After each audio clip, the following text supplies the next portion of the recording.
చాలా ప్రమాదకరంగా వస్తుందనే ఉద్దేశంతోనే ముందుగానే ప్లానింగ్ చేసుకున్నాం. నాకు అనుభవం కూడా ఉంది. 96, 97 హరికేన్ తుఫాన్ వచ్చి ఈ ప్రాంతం అంతా కూడా అతలాకుతలం అయింది.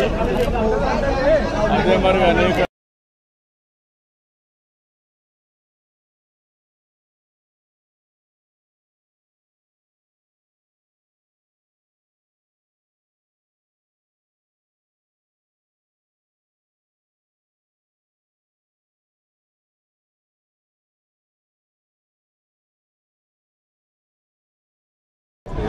పరిహారం విషయంలో ఎలాంటి పరిహారం విషయాలకు సంబంధించి ఇంకా గుర్తించాల్సిన అన్నీ కూడా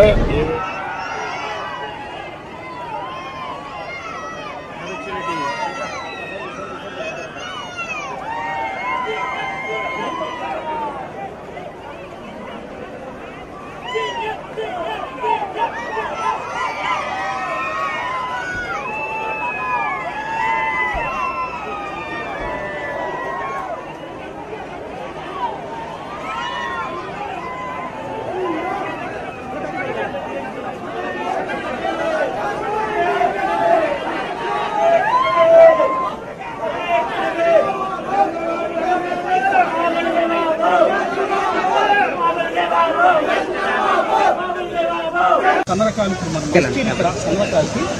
ప్రయత్నం గట్టిగా చేస్తాం. మీరు కలిసి ప్రజలు తినేరండి. నేను ఎన్ని కొట్టుకున్నా, మీరు నన్ను ఎన్ని తిట్టినా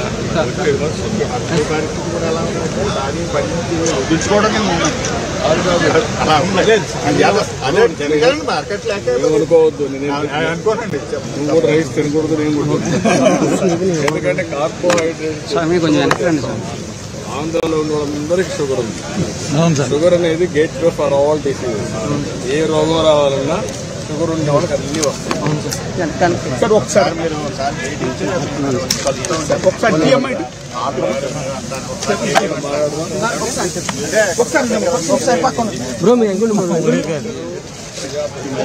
నువ్వు అలాగుండి స్వామి, స్వామి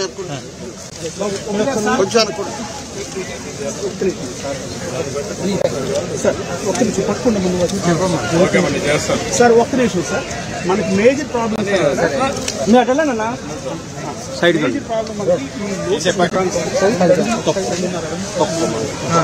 ఇప్పుడు వీళ్ళు కోత పోయాలంటే ఈ నీరు తొందరగా తీరు సార్.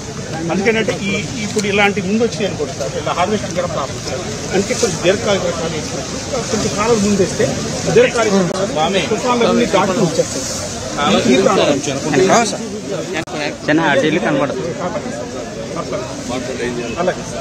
వరికి ఆల్టర్నేటివ్ గా కూడా మత్స్య సంపద స్కూల్ పోవన్నాడు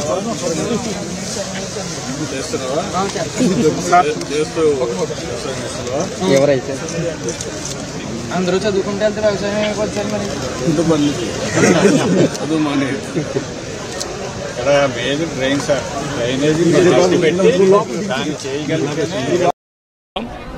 అదే సమయంలో ఆస్తి నష్టాన్ని కూడా నివారించమని చెప్పి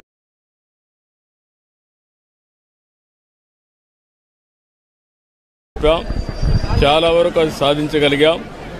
అదే మరి దగ్గర ఒక 2200 క్యాంపులు పెట్టాం. ఇవన్నీ పెట్టి దగ్గర ఒక 1,80,000 మందిని ఆ క్యాంపులకు కూడా తీసుకొచ్చి అక్కడంతా కూడా వాళ్ళకి అన్ని ఏర్పాట్లు చేశాం. ఏ విధంగా ఉందో ఒకసారి చూడడానికి వచ్చాను. నిన్నటి వరకు రాత్రి 12-1 గంట వరకు మానిటర్ చేశాం. ఈరోజు కూడా ఎక్కడికక్కడ ఇక్కడ చూస్తే కరెంటు మొత్తం పోతే దాన్ని కూడా ఎప్పటికప్పుడు అత్యవసర పరిస్థితులను ఆఫ్ చేశాం.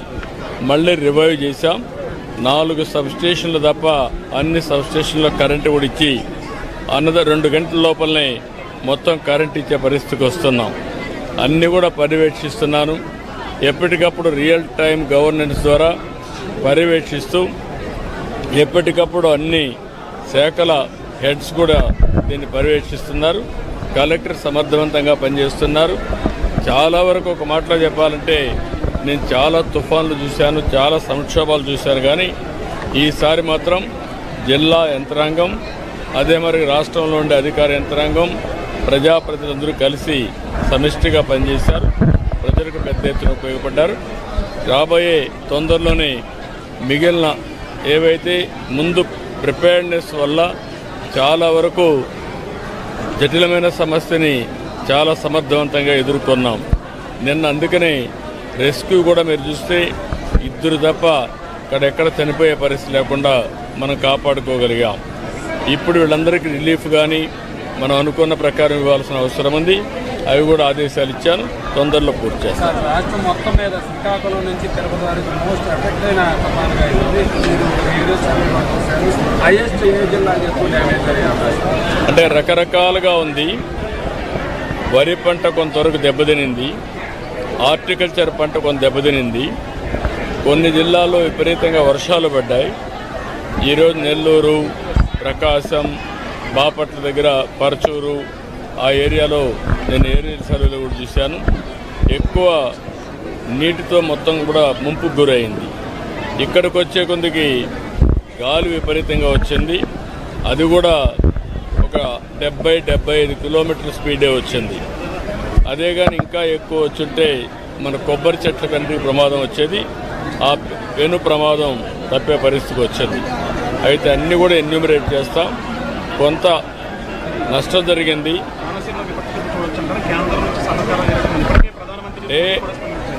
అందరూ స్పందించారు, మనం కూడా జాగ్రత్తలు తీసుకున్నాం. ఇక్కడ ఆస్తి నష్టం ఎంత ఉందో దానిపైన రిపోర్ట్ ఇస్తాం. ఆ రిపోర్ట్ ప్రకారం యాక్ట్ చేస్తాం. వాళ్ళు కూడా కౌలు రైతులకే వస్తుంది, నష్టపరిహారం ఉంటే వాళ్ళకే వస్తుంది.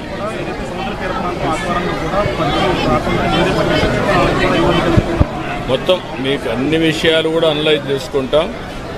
మీరు గుర్తుపెట్టుకోవాల్సింది పెను ప్రమాదం చాలా తీవ్రంగా ఉంటుందని ఎస్టిమేట్ చేశాం. తీవ్రత తగ్గింది, నష్టం అంతా తగ్గలేదు, కొంత ఉంది. అన్ని బేరే చేసుకున్నాం. దాని ప్రకారం ఇప్పుడు మీరు జిల్లా యంత్రాంగాలు ప్రజాప్రతినిధులు 24 hours పరిగెత్తించారు. క్షేత్రస్థాయిలో కూడా అదే పరిస్థితిలో ఇక్కడ పనిచేశారు. మీరు మాట్లాడారు బాధితులు, వాళ్ళు అందరూ సాటిస్ఫై అయ్యారు. వేరే సమస్యలు ఉన్నాయి తప్ప ఇక్కడ మాత్రం అందరూ హ్యాపీగా ఉన్నారు. 3 రోజులు భోజనం కానీ వస్తువులు కానీ అన్ని విధాలా హ్యాపీగా ఉన్నారు. అన్నీ కూడా ఏవైతే మనకు ఉండింది 2-3 రోజులు ఇక్కడికి వచ్చారు, వాళ్ళకి 3,000 రూపాయలు బియ్యం, నిత్యావసర వస్తువులు ఇచ్చి పంపిస్తున్నాం. ఇక్కడుండే ఫిషర్మెన్ కమ్యూనిటీకి ఇబ్బందులు ఉన్నాయి. 3-4 రోజులు వేటకు పోలేదు. అందుకే 50 కేజీల బియ్యం వాళ్ళకి స్పెషల్గా వాళ్ళకు కూడా ఇస్తున్నాం.